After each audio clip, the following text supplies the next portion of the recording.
Hello friends, welcome back our channel. आप सभी का आपके अपने चैनल पर स्वागत है। आप बेसब्री से इंतज़ार कर रहे थे कि कल जो प्रिंसिपल की मीटिंग हुई है एएमआरएस के अंदर, जैसा कि कल हमने डिस्कस भी किया था, मैंने आप लोगों को ऑफिशियल एक नोटिस भी दिखाया था जिसमें सभी जितने भी प्रिंसिपल्स हैं जिनके पास वो नोटिस गया है, प्लस जो भी ऑफिस इंचार्ज हैं, सभी को बोला गया था कि भाई कल 6 नवंबर 2024 को उनको 3 बजे जो है मीटिंग को ज्वाइन करना है, यानी कि 2:45 पे कर लेना है। अब उस मीटिंग के अंदर क्या-क्या बातें हुई हैं, क्या-क्या चीज़ें हुई हैं, अपकमिंग जो चीज़ें हैं उनको लेकर क्या डिस्कशन हुआ है, क्योंकि उस सर्कुलर में आपने भी देखा होगा साफ लिखा हुआ था जो अपकमिंग वैकेंसी है उनके बारे में बात होनी है। अब उनके बारे में क्या-क्या बातें हुई हैं और उससे हम क्या सोच सकते हैं कि आपकी जो वैकेंसी है वो कब तक देखने को मिलेंगी, प्लस आपकी वेटिंग लिस्ट आपको कब तक देखने को मिलेगी। क्योंकि इन सारे पॉइंट्स पर बात हुई है। तो चलिए भई, जैसा कि मैंने आपको एक पहले वीडियो बनाई थी उसमें बताया था कि पहले प्रिंसिपल की प्राइवेट मीटिंग हुई थी जितने भी प्रिंसिपल्स हैं।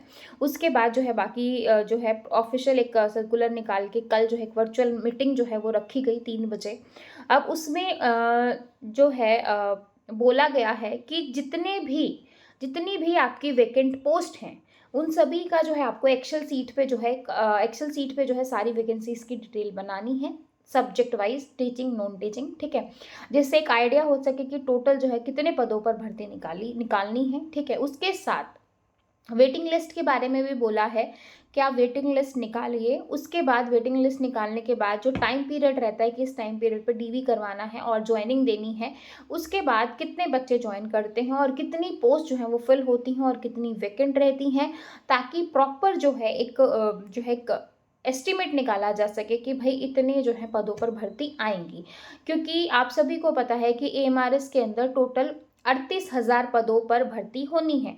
और जबकि अब तक जो है एएमआरएस में आज तक जो है कभी भी परमानेंट वैकेंसी नहीं हुई थी। ये जो लास्ट 2023 में जो भर्ती हुई है, ये पहली भर्ती थी जो है परमानेंट पदों पर हुई है एएमआरएस के अंदर, ठीक है? उसी में जो है स्टार्टिंग में ही आ गया था कि 38,000 पद आएँगे, जिसमें से 10,000 पद जो हैं वो आपके भरे जा चुके हैं। और तभी अब जो है फ़ेज़ 2 बोला जा रहा है कि फ़ेज़ 2 में हो सकता है कि आपको 10 से 12,000 वैकेंसी और देखने को मिल जाए। अगर आप बाकी जितने भी टीचिंग देखोगे, जैसे केवीएस हो गया, एनवीएस हो गया, वहाँ पे जो है 20-30 वैकेंसी आ जाती हैं, 40-50 आ जाती हैं, 80 आ जाती हैं, 70 आ जाती हैं, लेकिन इससे ज़्यादा आपको जो है सब्जेक्ट वाइज़ नहीं देखने को मिलती। लेकिन जो एएमआरएस में जो पहली भर्ती हुई वो काफ़ी बड़े उस पे हुई है, सब्जेक्ट में भी अच्छी खासी हुई है। और उसके हिसाब से उतने जो पद हैं वो आपके फिल नहीं हुए, जैसे तभी जो है बार-बार वेटिंग लिस्ट, या फिर बार-बार आपने भी देखा होगा एमआरएस की वेबसाइट पे बार-बार सर्कुलर उन लोगों ने जारी किए कि आओ डीवी चेक करवाओ, जो भी डॉक्यूमेंट्स में प्रॉब्लम है आप उनको ठीक कीजिए, बार-बार उनको बहुत टाइम दिया गया था। और फिर जो है अब ये सारी चीज़ें क्लोज़ करके जॉइनिंग देके अब जो है वो प्रिंसिपल की उन्होंने वेटिंग लिस्ट निकाली है और बाकी सब्जेक्ट की वेटिंग लिस्ट आनी बाकी है, ठीक है? तो अब जो है पहले अब बहुत जल्द आपको जो है वेटिंग लिस्ट देखने को मिलेगी, प्लस जो आपकी जो वैकेंसीज़ हैं, जो 2024-25 की जो वैकेंसी आने वाली है, फ़ेज़ 2 की जो वैकेंसी आने वाली हैं, वो आपको दिसंबर एंड और जनवरी एंड तक, यानी कि दिसंबर से जनवरी जहाँ तक पूरी पॉसिबिलिटी है कि जनवरी एंड तक आपको जो है ये नई भर्ती आपको देखने को मिल जाए और एक बड़े लेवल पे फिर से भर्ती होगी। तो इसलिए भई अपनी जो आपकी तैयारी है, जो लास्ट टाइम आप लोगों ने एग्ज़ाम दिया था और अब की बार बिल्कुल सीरियस हो, तो अपने हर एक चीज़ को बहुत अच्छे से करना, चाहे वो आपका हिंदी हो, चाहे वो आपका इंग्लिश हो, चाहे वो आपका जीके हो, चाहे वो आपका चाइल्ड साइकोलॉजी हो, या फिर आपका सब्जेक्ट वाला पार्ट हो।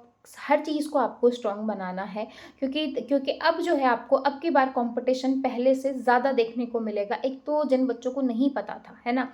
जो बच्चे इस वैकेंसी में बैठ ही नहीं पाए, अ, अब वो जो है वेट कर रहे हैं कि एमआरएस में आए और हम फॉर्म भरें। और जो बच्चे कुछ नंबर से रह गए थे, तो उनको एमआरएस के बारे में हर चीज़ पता है, क्योंकि वो एक बार एग्ज़ाम अटेम्प्ट कर चुके हैं, तो वो अब की बार जो है फिर से जो है वो चीज़ नहीं करेंगे। तो इसलिए कंपटीशन एक अच्छा खासा है, तो उसको आप एक सीरियस तरीके से लो और सीरियस तरीके से चीज़ें कीजिए, क्योंकि भई ज़्यादा समय नहीं है।